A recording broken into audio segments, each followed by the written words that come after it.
Everybody hear me okay? So I'm Dan. I served through in the Marine Corps from 2005 2010. This lovely photo of me is in boot camp. That's why I look so happy. You know, it's a fun day. It's photo day. Anybody that's been through it, everybody knows about it. Lots of great stuff. I originally grew up in Catawba, Virginia. It's between Blacksburg and Roanoke.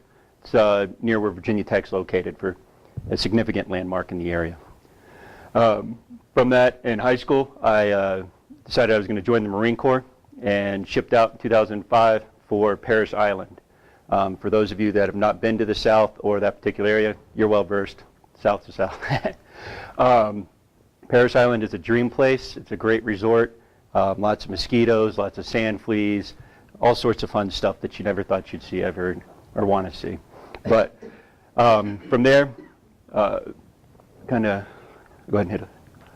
This was me prior to leaving for the service. See the smile, notice the other one. Yeah, I realized I didn't park my car there when I showed up for the yellow footprints. But no, it was a great time. Go ahead to the next one. It's boot camp platoon down there in lovely Parris Island. We're going through. Prior to, from my understanding, is that they did shrink boot camp down by a week, but Marine Corps boot camp is 13 weeks. Your first week's all receiving, and then from there you enter phase one. Phase one's basically the breakdown phase. Phase two is starting to build you back up. Phase three is where you're basically trained. You go through the rifle range. You stand a little closer. Yeah, absolutely, absolutely. You go to the rifle range, you do your swim quals, all of that great stuff. Basic warrior week. Throughout boot camp, the Marine Corps is very big on their history, learning about where we came from, what we did. And most of our ships throughout, the Marine Corps, Navy are all named after significant either Marine sailors or individuals in U.S. history or events. So go ahead and we'll go to the next slide. So after boot camp, I went to combat training. From combat training, it's a month long. I was a POG, personnel other than grunt, for anybody who doesn't know the term. And we do a month-long deal of combat training after boot camp. And that's just basically condensed, teaches you land nav, weapon systems, how to shoot those weapon systems, how to operate in a combat setting, digging, fighting holes, patrolling. You start doing a little bit of the IED training and things like that, but you usually wait for that before you hit the fleet. So after that, I went to 29 Palms, California, yet another wonderful resort. If anybody's had the option of ever going out there, go in the winter. Yeah. If you guys have any questions or if I'm moving too fast, please raise your hand, let me know. Sometimes I don't always up front. But yes, 29 Palms was a great place. And not sarcastically this time, it actually was fairly decent orders. You're about 2 hours from San Diego, 2 hours from Vegas and all that great stuff. So as a 18-year-old, 19-year-old kid, it's not too bad. But from there, after leaving the comm school, I joined the Marine Corps partially to get out of Virginia. And that was, you get your little dream list and you get to pick your duty station. Everybody always picks Hawaii, but yeah, that's there to tease you. And West Coast, and then my lucky number 3 was what I got, Camp Lejeune. So I ended up about 6 hours away from where I grew up. A little bit farther south too. So lucky me, but it wasn't that bad.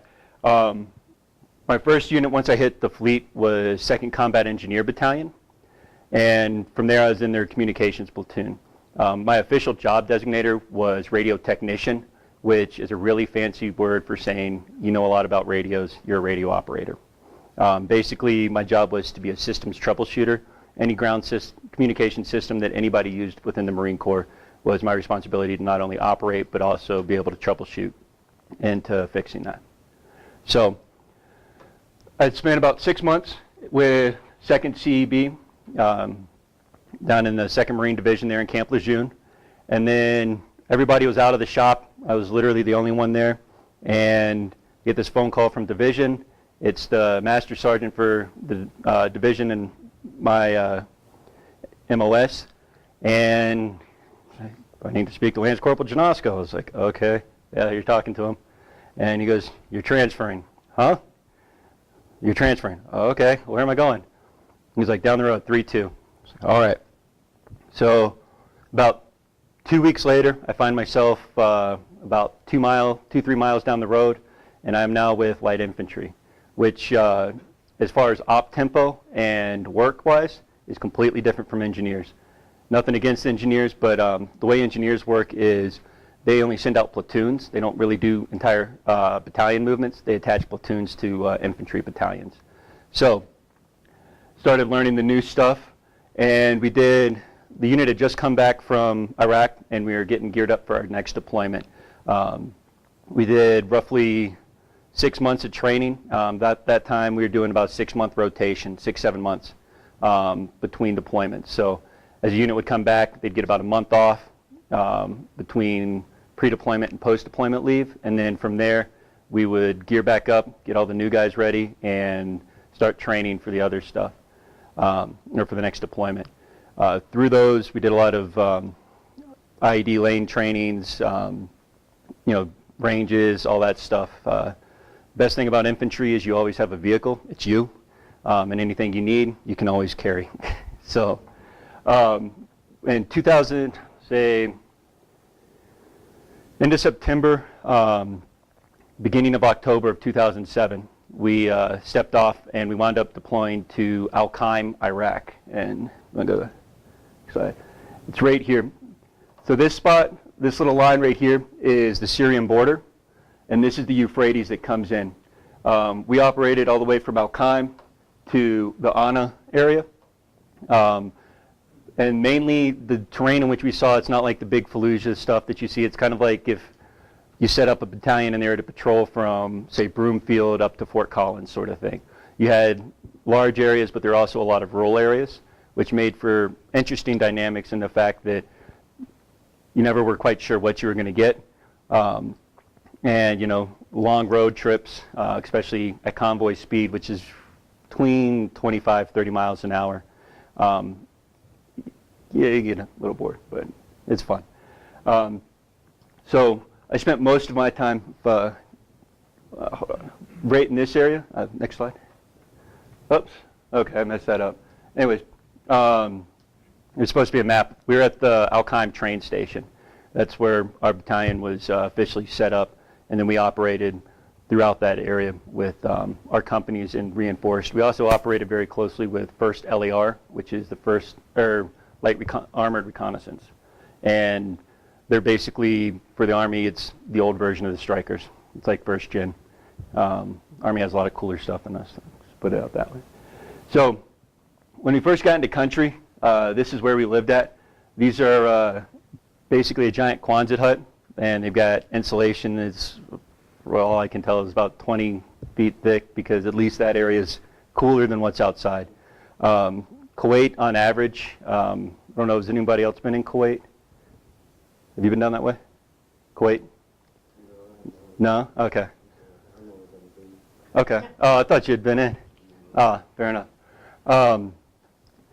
But Kuwait runs about 120 degrees on any given time. It's a great place. Really makes you wonder why we set up bases there. But anyways, yet another fun resort. You want to work on your tan, anything like that. It's a lot of fun. But this is predominantly kind of how we lodged for our first little bit. You can see everybody trying to line their stuff out. Nice thing about Kuwait is it's where all the big PXs are. So if you forgot anything on your trip over, it's where you can stock up. The main thing we stocked up on was beef jerky and tobacco. So we're simple people, Maybe some new socks. Depends how the trip's going. But we stayed in Kuwait for about a week. Then we were flown out to El Asad, and that's where our regiment was at. And our regiment was basically our higher ups. You're like, oh, it's who we reported to. We didn't spend a whole lot of time in El Asad. El Asad was a joint Air Force base, Marine, Army base, and it was the land of like make-believe, because they had the illustrious Burger King and all that stuff there. So we'd come back in from the field at times and it'd just be like, wow, this is all right. But everybody enjoys a camel burger. So we'll go to the next slide. So once we got in country, this is actually one of our battle positions further up. There's a 7-ton in the back corner here. We use those for fueling, as well as we could put hard turtle shells on the back and use those for troop carrier, stuff like that. Those are, in my opinion, one of the best vehicles in the entire world. They can take a beating. You can do whatever you want to them, and they'll keep running. Not the safest in the world, but they'll run forever. And you're really high up, so you can see, particularly if you're lead truck, it gives you a higher view, so when you look for IEDs and things like that, you can actually see them and see the switch plates and the stuff like that. And I'll go into that stuff a little bit more later. We'll go to the next slide. So this is my platoon. This is probably first 2 weeks in country, maybe first month for me. The way it works when a unit deploys is you have an advanced element, and that's usually the first maybe a fifth of the actual platoon size or unit size. And the reason for that is so that you can go over, start working with the other unit, liaison, figure out what's going on. So when the rest of the unit catches up to you, then at least somebody knows what's going on, and you're not completely starting out new. So this is our first kind of all get together. It's within a communications platoon, you have the techs like myself. You have your radio operators, wire guys. So the older vets, they're the ones that run the lines for the phone. And for anybody that's ever seen like Enemy at the Gates, the guy who's got the big spool on his back, that's a wire dog. They also operate all switchboards and other stuff like that. Radio operator is pretty simple. But that's us. Go ahead and go to the next one. There's the one I was looking for. Messed up the slide. So this was our overall base. We were located in a sliver of this building here. Was what we kept for the comm shop. We slept, worked there. For anybody that was here for Mike O'Shea's talk a little bit ago, this is where the dust off was. That's where his birds would have been. That's where our triage center was and all that stuff. Battalion aid station. Al-Qaim, for the most part, was pretty nice. We actually had a detachment of Cobras, attack helicopters, as well as some Hueys. So if anybody messed with the base at all, they got to go out and play. So the Iraqis learned pretty quick that that's not the best thing. Yes, Mike? How many people would be at that base? Is this a regimental size? Or No, this is a battalion size reinforced. Even with that saying, we had one infantry company, our QRF, so about 2 platoons for QRF, as well as battalion headquarters, an H&S company, along with some logistical support from one of our logistics battalions in the Army attachments for triage. about 800? Yeah, give or take, maybe not even pushing that. I put it more towards 500 tops. And within this, we stayed predominantly in this area or at the shop, depending on what the situation pertained to. And the really cool thing about being in country is your unit's front line to get all the new stuff, but that doesn't necessarily mean you were trained on it when you came in. You may know about it, but knowing the finer details or how to work it, to its full capacity sometimes can be a little interesting. But we'll go ahead and go to the next slide. So this is a view from another one of our, these are obviously, we enjoy seeing all that stuff up there. Our areas like this, we usually kept what's called a J-lens, and that's basically the camera that the aircraft have. They give it the eagle eye view, so when it's 20,000 feet up in the air or whatever, they can see and it looks like it's 5 feet off the ground. We had put those up on big towers, and we can run infrared and stuff like that, and that would help us with our security measures because we'd be able to patrol an area, while keeping our outposts, but also being able to see what's going on, even in buildings, depending on heat signatures and stuff like that. So, it's a nice thing. One of the big things you learn quickly is to listen to the mosques, because if they don't go off at the same time every day, that for a while there, they were actually using mosque speaker systems to communicate attacks and things like that. And the main thing is you learn the situations over time. You go the same route 5 million times. So you learn almost every, pebble and anything like that. Anything that's new is usually a good sign that something's going to happen, or there's a good reason that something's messed up. So that's when you start getting a little wary of the situation. But go ahead and go to the next slide. This is some of the buildings that my unit, as well as the other units, kind of help structurally reinforce and test. This is one that's actually being rebuilt. That's what they call scaffolding. These, needless to say, are probably going to be lost causes. Don't think they'll be rebuilding those, but then again, I haven't been there in a while, so not sure. We'll go ahead and go to the next slide. These are some of the Iraqi Army guys that we had. Part of our battalion's mission was not only the seek and destroy aspect, but being there on the border was to watch for smugglers, not only along the Euphrates, but as well as along, trying to cross the Syrian border. We were also charged with training military transition teams, as well as police transition teams, border transition teams, and point of entry transition teams. Basically what that meant is we just had advisors with anybody that was in some form of Iraqi security, and we were responsible for helping them. For the most part, they tried. They were pretty good about doing their own thing for the most part. We as a battalion didn't operate with them that much. They kept their own orders, which as a whole I'm grateful for. We did have a couple of the bases that we'd have to go on and check that stuff, and Iraqi Army camps, it's kind of like they're not the nicest places in the world. But anyways, we'll go to the next slide. This is one of our main vehicles. This is one of the ones that made the big stink as far as the new IED resistant vehicles. And what's so unique about this is pretty much nothing but a chunk of metal that they kind of hollowed out and put some doors and windows on. And the unique part about it is it's got a V-shaped hole underneath, and its main design is so that the explosions blast the tires out versus sending the explosion up through the cab. Which, as far as IED blasts and stuff like that, Humvees don't have that option. Neither do 7 tons, but 7 tons you're a little bit farther away. So we'll go. So this is one of the 7 tons? No, this is an MRAP, a mine-resistant armored personnel carrier, and basically its whole purpose is to be a blast protection for the troops. It's in the first versions. They've got newer ones out. A big flaw we found with these, being kind of in a rural area, we would occasionally take them off-roading depending on the situation, and they don't have a suspension, or if it was, it wasn't that great. And we sheared quite a few bolts off, as well as one about this size. We put this this front axle about where that second axle, third axle is. So in other words, don't let a Marine drive your truck. Let him drive his own, but don't let him drive yours.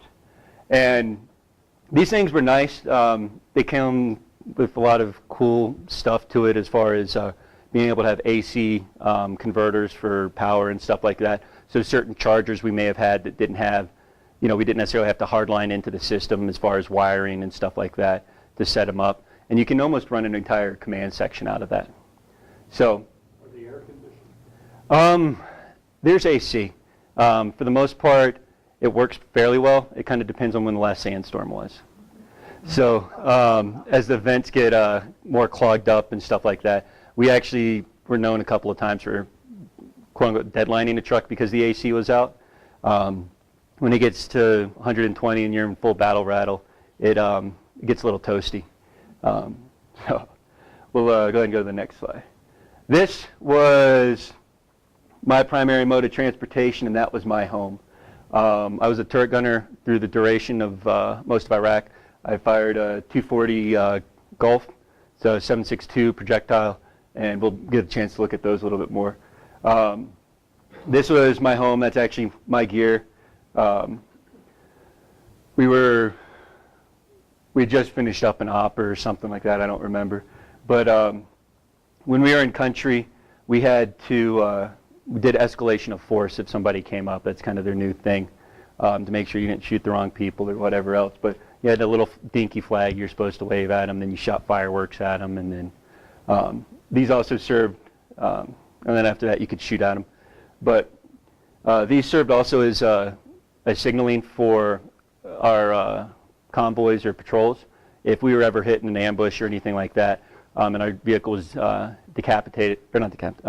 debilitated, we were to fire, green was good, keep pushing, red was, bad. We got massive injuries, stuff like that. And going back to the V-shape and flat bottom holes, you see how the Humvee's completely flat here? Those particular charges or IED blasts really took a toll on those.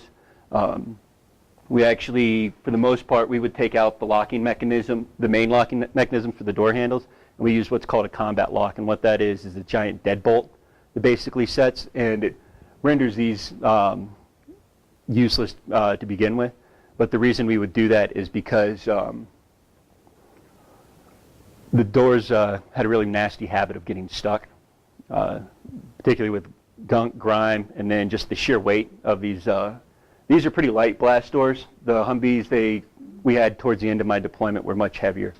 And this is part of our Army detachment's vehicle. These things are awesome. They're goofy looking, but they can haul a lot. And the really cool thing is these are actually probably the safest thing you can ever drive in. And the main reason is your tires are back here and you're over here. So you'll get your bell rung a little bit, but it still keeps you safe, and the blast is behind you. Most of the time when we were in country, you'll see most of the vehicles having these big mushrooms on them. Depending on the size vehicle, the larger vehicles, 7 tons, the MRAPs, and vehicles like this, we always had the Hunter system, and the Humvees had the Chameleon, and basically it was how much power they put out. But the whole purpose of that was to kill radio detonated IEDs. They don't have the FAA over there to regulate signal frequencies, so one of their favorite things to do was to use portable phone stations, and they could call from 2-3 miles away, cell phones, different things like that. Where we were, it was flat, so with VHF communications we could shoot about 55 to 60 miles before having to put up a retrans site. So with the cell phone stuff and things like that, they did that. Most of the IEDs we were seeing were victim actuated, which is things like pressure plates. They'll take 2 sheets of metal, lay them on top of each other, and then bury it just enough so as the trucks go over, they push the plates together, completing the circuit. And then from there, they typically were using anti-tank mines and 155 artillery shells. In some cases, they would do like barrels, and they would put a concrete plug in it, and then as that pushed out, it would actually it'd be like a shotgun slug. And depending where it hit the vehicle and stuff like that, it could do quite a bit of damage. The nice thing about being kind of in the rural area is they were kind of lazy. They wouldn't drive all the way out, so you could tell to an extent where they were. We didn't see as many attacks out that way. Most of them were in there. We'll go ahead and go to the next slide. So this is the standard ammunition. This is my buddy Bobby. This is 40 millimeter HE rounds for the Mark 19. It's an automatic grenade launcher. For those that know what a 50 cal is, it operates almost identical to that. The barrel is fixed and doesn't require the headspace and timing. So that aspects of it is kind of nice. Next we have over here is your standard 9 mil, which is officers and stuff like that. It's kind of a fun cap gun. We have 5.56 or 223, which is your standard M16 round. The significance in that, for anyone that's ever wondering why they kind of switch down size, is the velocity in, from the 223 or 5.56 is a lot higher than that of the 7.62. Now, it doesn't have necessarily the same punching power, but the temporary cavities and things like that that it creates as far as human damage is very effective. Then we have 7.62 NATO, and you'll have to forgive me for not remembering the full deal to that, but that's what a 240 or M60 would have fired. As far as that, the 240 is the replacement for the M60. It's doesn't have the accuracy or cooling issues that the 60 does, and I believe it might be a little bit lighter as well. And then that's an AK round. These photos are actually from one of my Marines. This little display of ammunition got me in quite some heat because they're like, why does he have this ammo? Thanks. And then you have your 50 cal round. So anybody that's actually seen or fired the 50 cal, you know that it's quite a big round. The 50 cal is the ultimate decision maker in anything that involves a gunfight. You bring a 50 cal into it, it's usually pretty much set. And then there's just a box of ammunition. You see every fifth one here is usually, it's got the red tip. That implies that it's a tracer round. So they do that with machine gun ammo so that you can actually track where your rounds are going. Usually every third to fourth one is, third, fourth, it depends on the weapon and its rate of fire, is that way so that you know where you're laying fire down. It also can give you a bit of a visual on how fast you're firing, when your barrel changes need to go, and what's going on with that. So we'll go ahead and go to the next slide. This is CH-53. So for anyone that knows Marine aircraft or anything like that, this is the big boy. It hauls lots of fun stuff. They're tanks. They can actually do loop-to-loops. They have to get rid of the aircraft afterwards, but do that. And we'll go to the next slide. You kind of see there, see the cord that's dropping down? They would pick up and carry things into locations that we couldn't, that was harder to get convoys into for whatever reason. And it's how we did a lot of our resupplies along those areas. So, next slide. This is the illustrious Sandstorm, and the worst weapon of mass destruction I have ever found in my entire life. This will wreck anything from your day to your computer to radios to anything else. They usually start like this, and it'll kind of let you know what they get to. Here you can see it getting a little bit worse. There it's a whole lot worse, and here, yeah, it's a fun day. And that's ultimately when stuff starts going down. The problem with sandstorms when they come in is that we call it turning the air red. Aside from the actual color, it also prohibits rotary aircraft from being able to fly.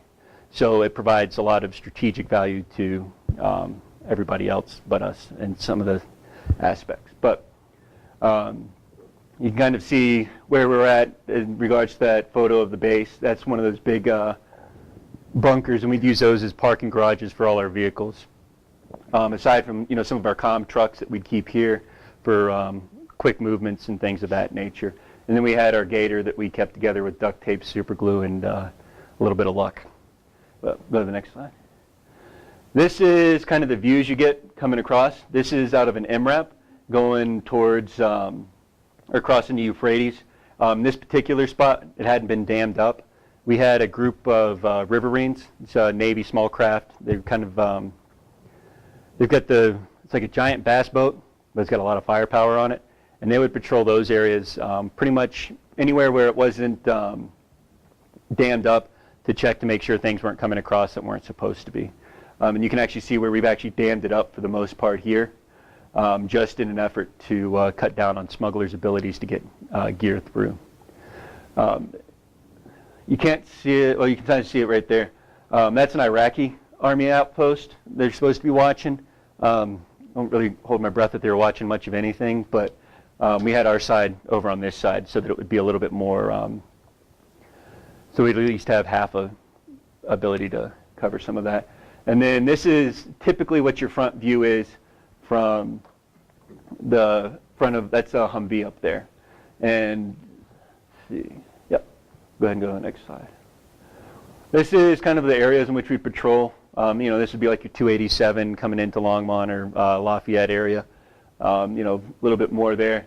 The kids really like you. They always want candy and stuff like that. The only problem is they don't quite understand to stay away from vehicles, so you have to be careful with that, as well as watching them for any sort of individual born IEDs and anything like that. For the most part over there, you just don't trust anybody.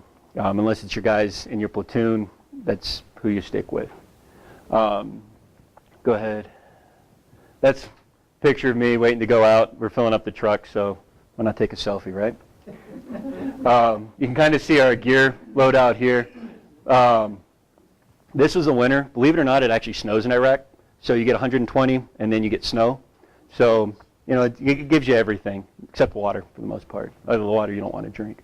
But you can see in the turret here, we have these blinds over with the wire and stuff. Those are sniper blinds, and so it distorts your overall profile. Compared to older Humvees you see where they didn't have any of the turret stuff on the top, those are so that, turret gunners get a little bit more cover as far as, any sort of fire or anything like that. So did that. We have the obligatory frog gear, which is flame resistant, and it gives you about 3 extra seconds to go, so anyways, we'll go to the next one. This was where we spent Christmas 2007, 2008. We were out looking for camps. I'm still not entirely sure why the op went down. It was pretty flat. We had planes. But you can see my buddy here in full gear. This with a full loadout is probably, it adds, with no pack, about an extra, 100 pounds or so to you. So I weigh about 215, and your full gear loadout is about, bump me up to about close to 300, 315 sort of area. That includes ballistic SAPI plates, both front and back, Kevlar helmet. Obviously, you saw me with the goggles, your weapon, and roughly 180 rounds ammunition. That's what our 6 magazines. That's what our standard loadout is for light infantry. And then you also have drop pouches, your first aid kit's always on your side, and grenade pouches, things of that nature. So go ahead and go to the next slide. This is Christmas. We're all happy because they told us to be. Yeah. This is pretty much my whole crew. Some of the more unique things they did, like we call this the Geek Squad. Basically what it is, it allows us to do satellite link up for some of the stuff. They actually don't have a turret gunner. They have a satellite dish, so the Geek Squad.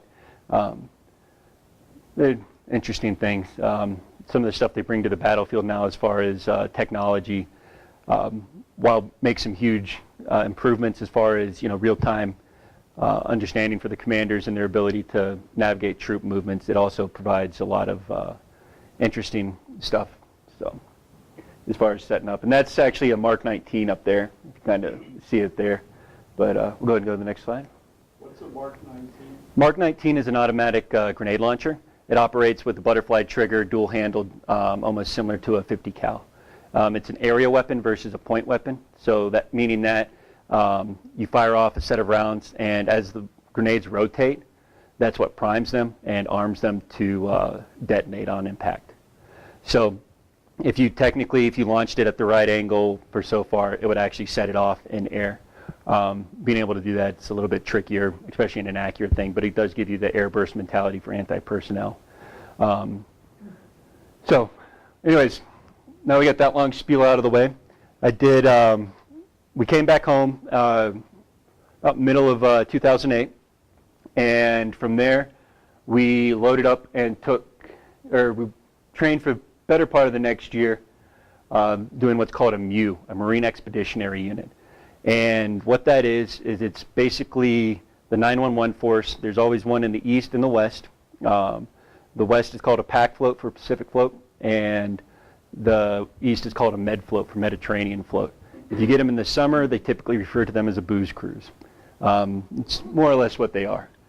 So the whole purpose of a MU, like I said, is to act as the 911 force for the nation and anything else that we do. Our main objective is to be the expeditionary force. We're on 3 ships. One, we'll see here in a little bit, is the size of just about an aircraft carrier without all the hangar bays. Underneath, we have hovercraft. They're called LCACs, and landing ships, much like they used in World War II and things of that nature.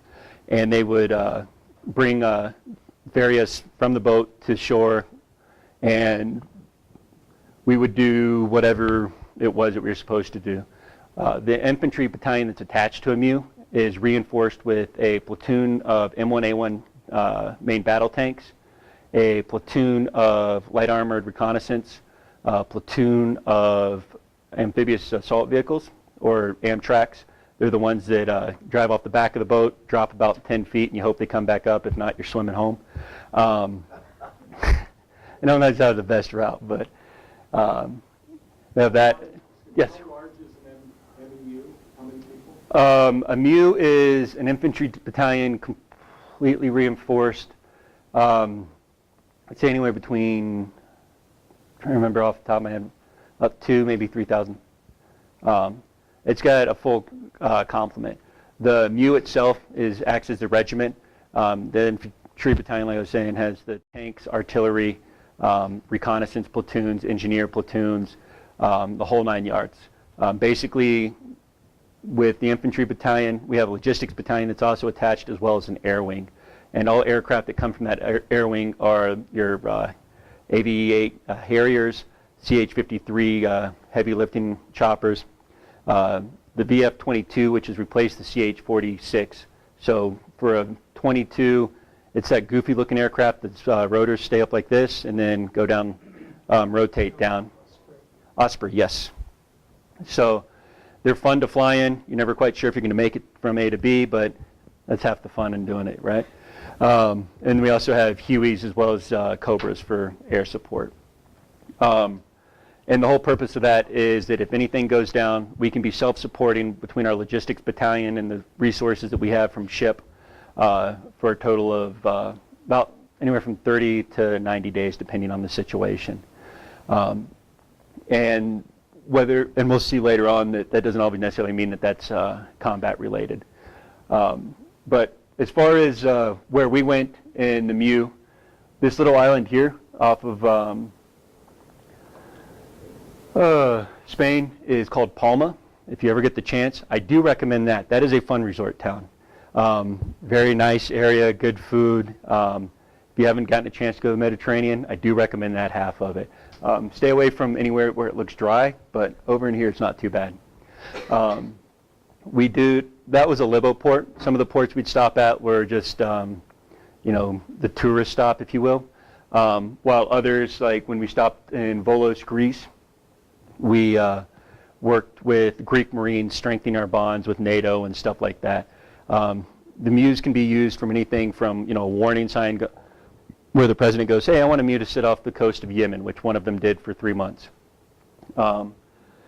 So we did that.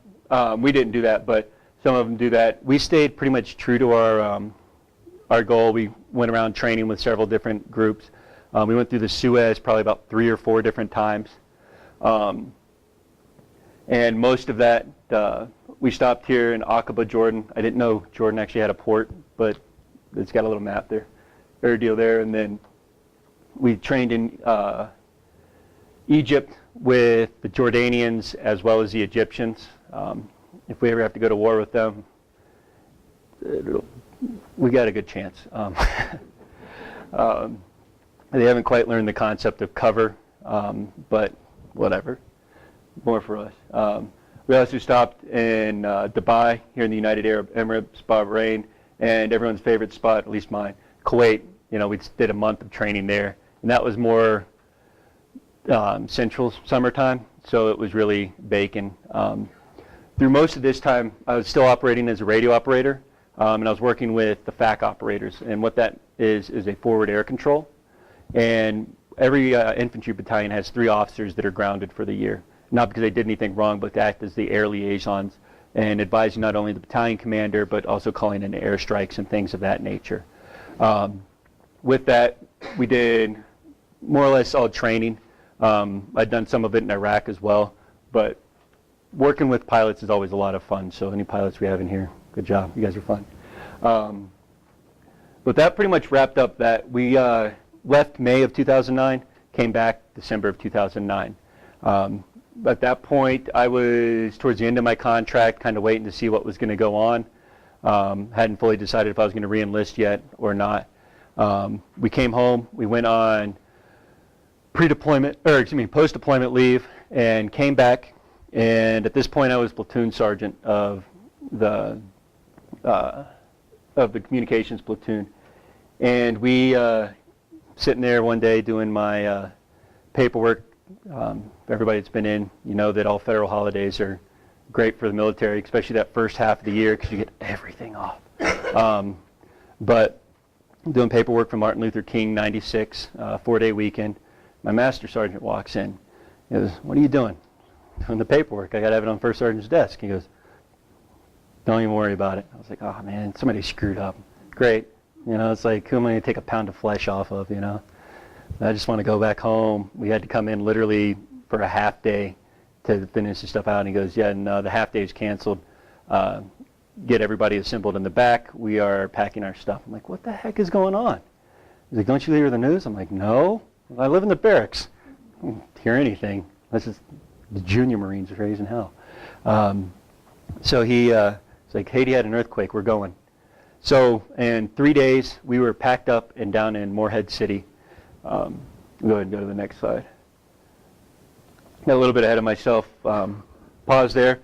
This stuff is where we slept as far as Marines, well, anybody on a ship. It's called a coffin rack.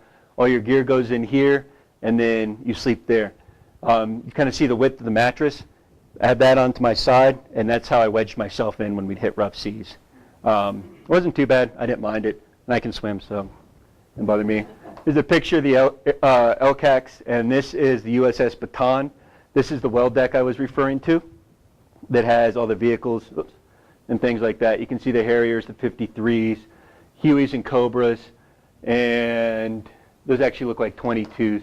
The ship also has a small complement of UH-60s, which in the Navy is a Seahawk, Black Hawk in the Army, because everybody needs their own name. So, all right, we'll go to the next slide. All right, so back to the whole Haiti thing. So this is Port-au-Prince, where the epicenter was of the earthquake. We hit the Morehead City, and we're down off the coast in a number of, like it's 3 days. We were on the boat, packed up, entire platoon, entire battalion, everybody's down there ready to go. We hit the coast of Haiti probably in another 2 days after getting everything loaded out and sailing out. And then we waited. So for anybody that's ever been in the military, you know, movies do a great job of showing all the fun action stuff, and I use fun loosely. But they take, you know, the hurry up and wait mentality is very much there in the military for any time. But with that, we wound up coming in, and we headed out. When you heard the Marines first landed, we actually landed in this area here. Go to the next slide. In Leogane. These little towns weren't here prior to, and these are just shanty towns that they built. This is metal sheeting for like roofs, palm leaves, whatever they could find to make new homes for. Haiti as a whole is, and a lack of any better term, is a desolate place that, short of, I mean, the short time we were there, yes, helped in some aspects, but it's going to take a lot more to fix, and it's a long haul. But this is where we first landed. The trimmer in which we hit, or that hit the island shortly after, we were actually, I was still on the boat. My buddy Bob there had been on the ground, and it actually hit the boat. Of course, it hit right at Reveille. Nobody wanted to sleep in. I thought they'd done it to screw off with something or whatever else, but just Murphy's Law. From this spot here in Leogane, we started doing our first bit of food distribution, as well as trying to start assessing the situation as far as what we could do. At this time, we're still a fully battle route ready MEU. The whole group's down there. We had our 2 other ships, another Fort McHenry and the Ponce. So we're trying to figure out exactly where we're going to be, what our goals are going to be, and what we can do, and what structures even still exist that would allow us to start operating. For those that don't know, the last time Marines were in Haiti, we overthrew their military, and they're no longer allowed to have a military, partly because every 2 to 3 years they'd get mad at each other, have a coup, start all over again. For the most part, we worked with the Canadians, the Japanese, as well as some of the Spanish, providing the assistance. The Canadians actually did blood work on most of the Haitians. 95% came back HIV positive, and the education level down there is dismal. And we're talking to the point of people walking a foot outside of the door of their little hut to use the bathroom and things of that nature. Haiti as a whole has a very 98% of the population has almost no education. They do speak Creole, which is a very interesting, it's kind of a hybrid of, that's what we'd think of as maybe like bubonics and French. If you've ever studied any French, you catch a few little words like that, but you really don't know the whole bag. But from this spot here, we decided that we were going to start helping with the relief side, and what we predominantly did with that in this first LZ was provide just food distribution as well as security within that area. When a Marine unit comes in, the footprint that we need to start laying out to bring in more stuff is where we base all of this off. As well as, of course, it's a big news thing. It's not necessarily hostile at that exact moment, but so you have reporters, Stars and Stripes, anybody that's there. Go to the next slide. When I finally came ashore, this is, if you remember the map of Grand Guave, you saw that river outlet. These are the LCACs we came in. We came in at 10 o'clock at night, and it was like Jurassic Park. For anybody who's been in a jungle, yeah, mosquitoes are everywhere. Malaria is rampant. You have to take your anti-malaria meds on a regular basis, or you're up the creek. Within this stuff, we did predominantly this area we just used as a staging and offloading area. We'll go to the next slide. I'll rush up here. And from this stuff here, my truck, you kind of see this little camo netted thing here. And then you see that little gray silver thing right there. That was my truck. If you go into Google Maps, look around Grand Guave, you can still see all our trucks and all our old battle positions and stuff like that. Hey, Google Maps. Anyways, go to the next slide. We spent about 30 days in that location before we moved up to Care 4. And within Care 4, you saw a lot more of the devastation. The structural integrity they had buildings there, the concrete you could break up in your hands was predominantly compressed sand. So we kept doing our overall mission there. And then go to the next slide. So that upper portion right there where I had the pointer, this is where we ended out our time. We got to meet the lovely Sean Penn. For any of you who don't know him, he's a dick. But we had Admiral Mullins come in. This was our LZ that we used. And then from here, we'd push out on a daily basis to distribute the food and help with security measures along that. And that's pretty much what we did for our entire time there. The first 2 weeks, I think we did a lot of good. After that, the food distribution in which we did, really, they were reselling everything. The way the infrastructure was set up and the way everything is in Haiti, like I said, it's going to be a lot longer before anything good comes of that. Upon leaving the island, my thought was we should just set it on fire, let it kind of cleanse itself out and grow back. But nobody asked the sergeant what they think. Shut up and do what you're told. So that pretty much wraps up my deployments. I came home April of mid-April or so, 2010, and I got out July 10th of that year. At that time, I came out and I moved back here, well, not back here, out here to Colorado. My family had come out while I had been in the service. My buddy Bobby that you guys saw was grew up in Idaho Springs. So for those that haven't been to Virginia, the state rocks compared to there. And from there, I went to CSU, and I didn't really think that there's a whole lot of things wrong, but I started having a lot of trouble with stuff. Mass consumption of alcohol. That's the way that I found to numb any pain as well as numb myself out from having to engage with anybody. I went to school at CSU for a year before moving to the oil field. And from there, I did a whole lot of, well, hell raising and didn't really quit my whole routine. For the most part, as far as I was concerned, I'd been through hell, so to hell with everybody else. I'm going to put them through it as well. So towards the end of 2012, I found myself in quite a bit of legal trouble. And from there, that introduced me to the next portion about Veterans Helping Veterans Now. That's what brought me into them, ultimately as a client, volunteer, and now as a staff member. So in the interest of time here, I'll kind of speed it up, but this is Veterans Helping Veterans Now. It's our website. This is our house. We encourage anybody to come in. It's kind of fun watching people come in because they're not quite sure if it's the right place or not. Just because it is a house, everyone's like, is this where I'm supposed to be? But we do that on purpose because we want the place to feel like it's home. We want it to be a place where veterans can come and to help break down those isolation barriers that so much of us. Yes, sir. Where's this house? It's located on the corner of 6th and Terry. And I've got some cards up here with the address on it as well. Terry and Longmont. Yes, sir. So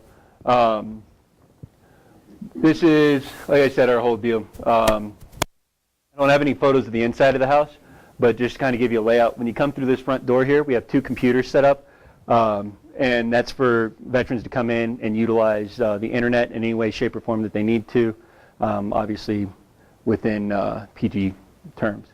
But we also have Wi-Fi available throughout the whole house, as well as sitting on the front porch there to work. Great way to do it. Not that I've done it. But as far as VHVnow goes, we provide free services to vets and their families. We do not distinguish between discharge status, and we do not distinguish based off of DD 214. The way I figure out if you're a vet or not is we sit down and talk. That's our whole purpose. We don't want to hand a clipboard to anybody, and the reason for that is we never want to be a bureaucracy in which somebody doesn't feel welcomed or they feel that their clipboard's going to be what gets them the right answers. We want people to be honest, and we want to be able to help people for where they're at in life and provide the resources that can help them overcome whatever they're at, whatever the veteran or their family member is at. Through this, the next slide, we have scheduled programs. We have 4 weekly facilitated support groups, and the unique thing about those, everybody talks about their mental health groups, is ours are mixed generational. So we have guys from Vietnam all the way up to young bucks like myself. With those groups cover, they're also mixed combat, non-combat. And we do that for the reasons that it allows for everybody to get everybody's perspective, and sometimes it doesn't matter who it comes from, but sometimes just having somebody there to tell you sit down and shut up for 5 minutes and listen to yourself talk is more beneficial than thinking you figured it out. But anyways, we went through our the groups are focused on PTSD, TBI, traumatic brain injury, for those that don't know. That's severe concussion where bruising is left that can impair cognitive thought or actions or anything like that. Substance abuse, legal and relationship issues. Typically, any vet, regardless of where they are, these 2 are always big.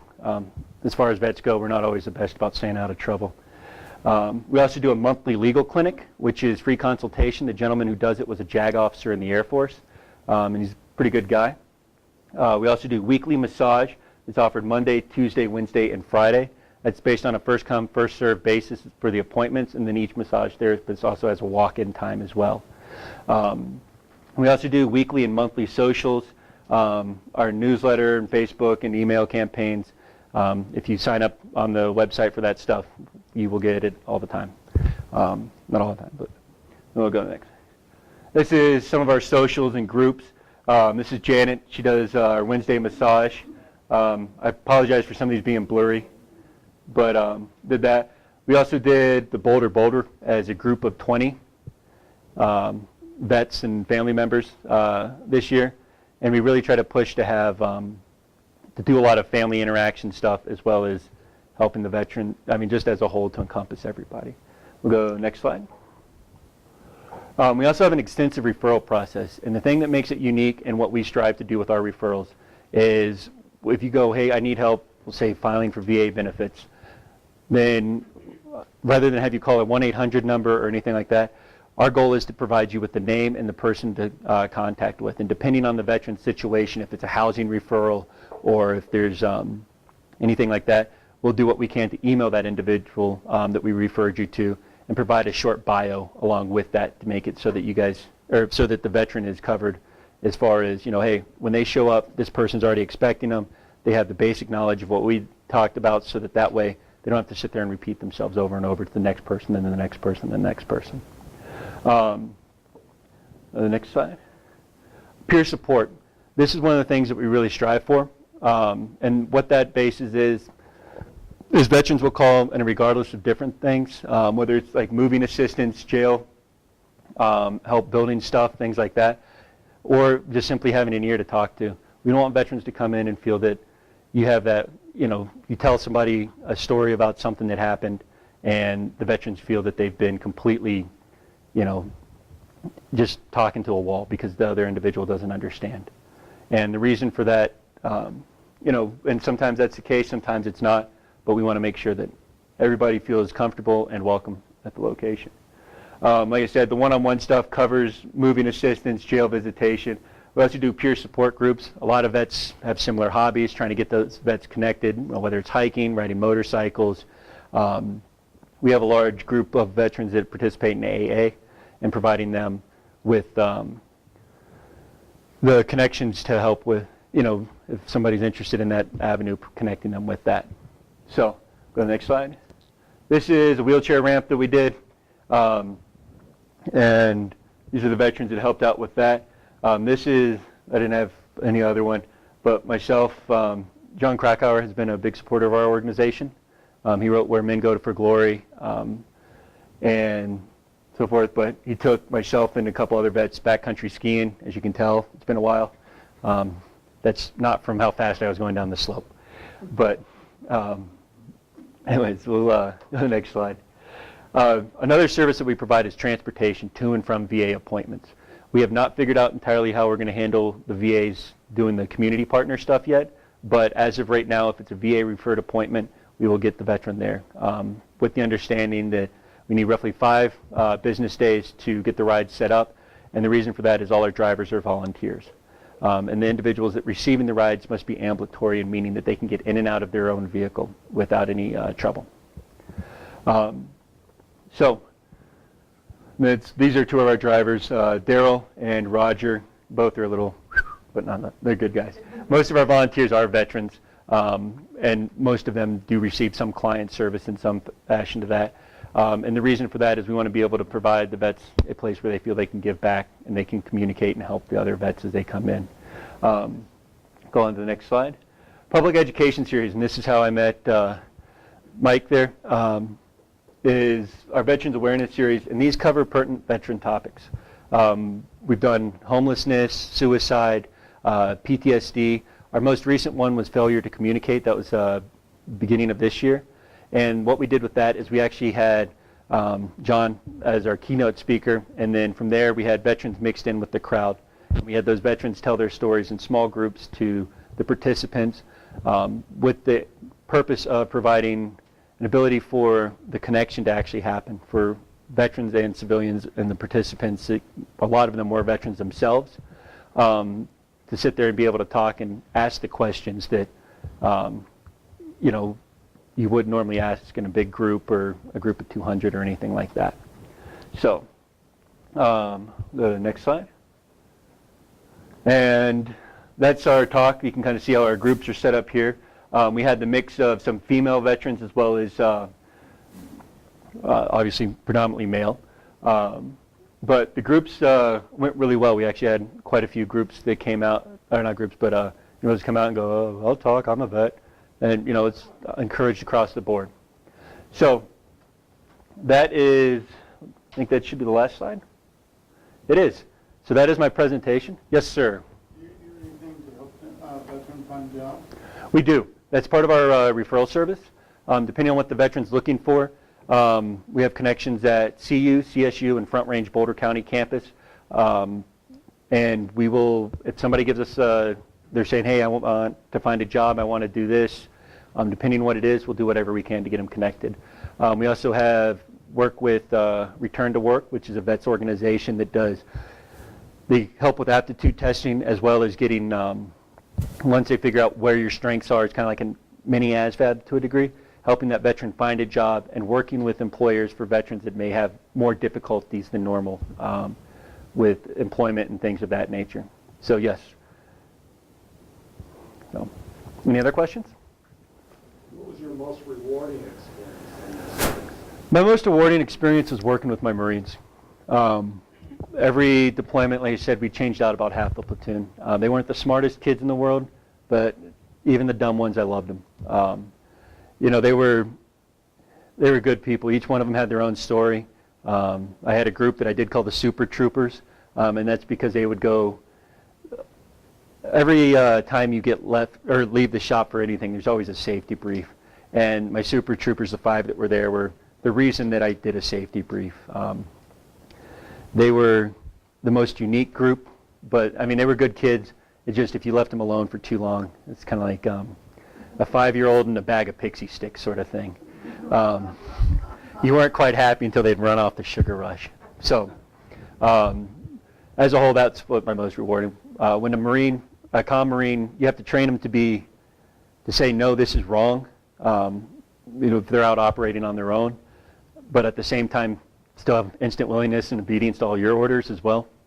And once they finally got that down, and you saw them, took about a year or so, give or take a little bit, and they'd come out of that recruit training phase, and you'd start actually getting to see who their character was, and there's some goofy ones. But my Marines as a whole was my most rewarding experience. Yes, sir. How long would the dust storms usually last, and after they were done, what was the cleanup like in the engine compartments, the trucks, etc.? So for the big thing we did, I'll start with the trucks. We'd blow out the air filters, clean all those out. As far as cleaning them out, the big thing with the radios was going through and making sure that the connections were still good and making sure that everything was still grounded. And we tested that through a voltage standing wave ratio. And basically what that means is the resistance in which was in between 2 points of contact.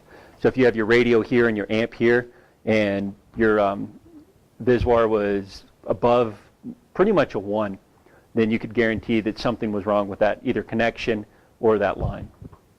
And it operated a little differently. 1 was what we usually shot for. Having kind of an unlimited budget overseas, we tried to keep our gear as new and as fresh as possible for obvious reasons. And then as far as base cleanup, you never really cleaned it up. Iraqi sand is different from sand you see here. It's like a fine talc powder. Some of it's like moon dirt. You step on it, it feels like you're spitting the stuff up. I mean, once you go once, you're there, and it takes a year to feel like it's completely out of all your stuff. But they usually lasted, some of them, like the first photo we saw, was just light enough. Those are kind of like a drizzle day here. Sometimes they'd last for better part of a day. It really depended on the size of the storm and stuff like that. I think the longest one we saw was better part of a day, and things like that. So, anything else? Yes, ma'am. Do you have any comments on what's going on in Iraq? I do, as a whole. By the time I came into the service, it was kind of, you had your both sides set up or whatever like that. I think they need to figure out their own stuff. I think we've put enough of ours down for them. Like I mentioned with the Iraqi Army and the Iraqi police, and we've all read about, you don't really trust them to a full extent because, quite frankly, they're in a whole separate ballpark from us. What we have, we know, and what we enjoy. We're expecting people that are, maybe a quarter of the education that we have to accept and take on new ideas that haven't been something of their culture since almost biblical times. So I think as a whole, unfortunately, we'll probably have to intervene simply from the fact that we'll pay some time, or we might be, building our next worst enemy, but something like a bin Laden or something like that. Not knowing what the situations are 100%, I don't know where we'd necessarily be at, but ultimately I think we should let them deal with their own stuff. That's what we did as a country. I think they need to do that for themselves as well. So, What else? Thank Okay. you very much. Thank you guys for listening for me talk. If you want to see more photos based on anything, I've got, they kind of did deployment books for different things. I've got a couple of those up here. And if you're interested in VHVnow services and stuff, or contact business cards up here as well. So thank you all for having me, and I appreciate your time.